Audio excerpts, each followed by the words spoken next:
tinha que ter passado por isso e que tenha hoje como você falou, esteja numa subcategoria, né, dessas grandes bandas brasileiras, tendo uma discografia muito interessante, como a Mundo Livre tem, né? Porque esse disco aqui, a gente vai começar a falar sobre ele, né, Pedro? Temos muitas coisas de experimentações nesse disco.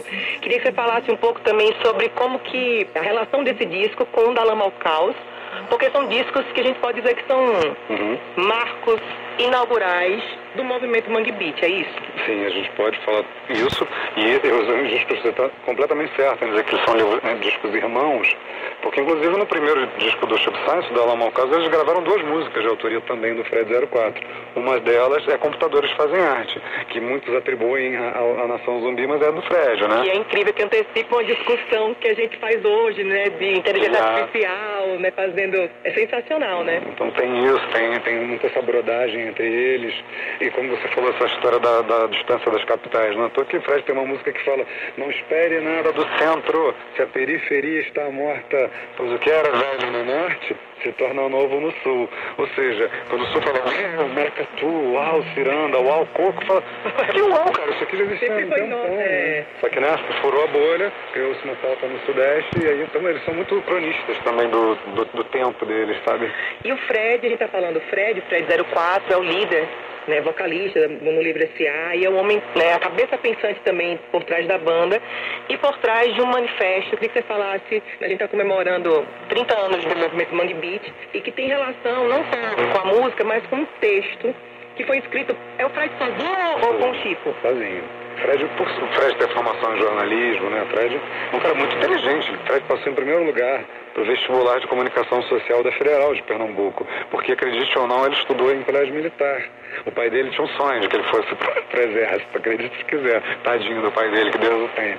Mas aí Fred, ao mesmo tempo, estudou num colégio que cobrava, ele conseguiu passar para uma boa faculdade, onde inclusive ficou amigo do Chico Sá. Então o Fred sempre foi a cabeça pensante desse movimento. Então cabia Fred, por exemplo, escrever os releases das festas que a galera promovia. E um desses releases acabou parando na mão de um produtor, uma produtora de São Paulo, que trouxe para o Sudeste e chamou de Manifesto do Mangue. E não era um manifesto nenhum, era apenas um release. Até o termo Mangue Beat, com um beat de batida, também foi a impressão do Sudeste que deu, porque, como a gente vê na primeira faixa do disco, é Mangue Beat com BIT de computador. Mas qual que era o texto, assim? Falava o que esse manifesto? Então, a ideia foi assim, o Fred tinha feito um trabalho que era um documentário sobre os manguezais. Então ele tentou essa coisa mesmo de ecossistema, coisa mais da biologia. Só que ele conseguiu fazer uma ligação com um ecossistema também cultural, porque tá tudo ligado, o artista, a loja de disco, o lugar do show, o fotógrafo. Então ele fez uma analogia nessa coisa do mangue com a própria cidade, porque a cidade do Recife é interessante, ela é ligada por Rio Pontes, não overdrives, né? Mas ela foi construída em cima de mangues, né? De mangues, né? Ela tinha ilhas, né? Fred mora num lugar que chama-se Ilha do Leite, o lugar onde ele mora, porque era uma pequena ilha, né? E é interessante, porque o Recife foi colonizado durante um tempo pelos holandeses, e Amsterdã também, assim, com canais. Então, há uma similaridade entre a Holanda e Pernambuco nesse aspecto, né? Ô Pedro, quem vai bancar esse disco é um selo que muita gente não conhece, mas que tem importância na música brasileira. Eu queria que você falasse sobre esse selo e como que eles chegam no Mundo Livre. Perfeito. Bom, como eu disse, foi veiculada uma matéria da MTV sobre esse movimento, essa efervescência em Pernambuco. Isso foi em janeiro de 93. Logo depois, aproveitando que realmente a cena estava bombando, o Paulo André, que era o empresário do Chico Science Nação Zumbi, ele fez o primeiro festival Abril Pro Rock. E aí, a imprensa queria lá, então, ver de perto qual era essa nova cena. E um desses repórteres era o Carlos Eduardo Miranda, então repórter da Bis, que chegou lá e falou: velho, quero contratar Mundo Livre e tal. Você falou agora o velho, eu escutei a voz do Miranda, né, que ele tinha um sotaque gaúcho, falava muito assim, né? Ele era assim, e ele cismava. Que eu vou contratar vocês. Então o Mundo Livre, por ter gostado dele também, segurou e não assinou com nenhuma gravadora. A própria Sony propôs coletânea, propôs um monte de coisa pra eles, e falaram: não, peraí que o Miranda disse que vai fazer um selo, vai contratar a gente confia no cara. E aí não deu outra, ele realmente conseguiu fazer um selo chamado Banguela Records, patrocinado pela Warner, e aí a direção artística era do Miranda e dos Titãs. E qual era partir dos Titãs, não só aprovar os artistas, como também escolher quem dos Titãs iria produzir cada disco. E pro Samba Esquema Nós, quem se apaixonou foi o Charles Gavin, foi o baterista.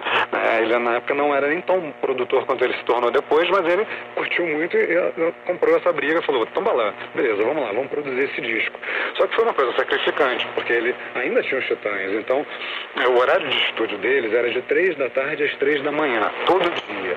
E aí o que o Charles me contou na entrevista aqui, cara, ele chegava do show, ficava um pouquinho em casa, ia pro estúdio e chegava 4 horas da manhã. Isso custou o casamento dele na época, porque nem a mulher dele aguentou ficar com ele por conta disso. São os ônus e bônus da música, Cibele. Ele toca nesse disco? Todos tocam, praticamente todos os Titãs fazem alguma participação, inclusive a Malu Mader, esposa do Tony Bellotto, que canta em melô das músicas, na música da Ilha Grande, né?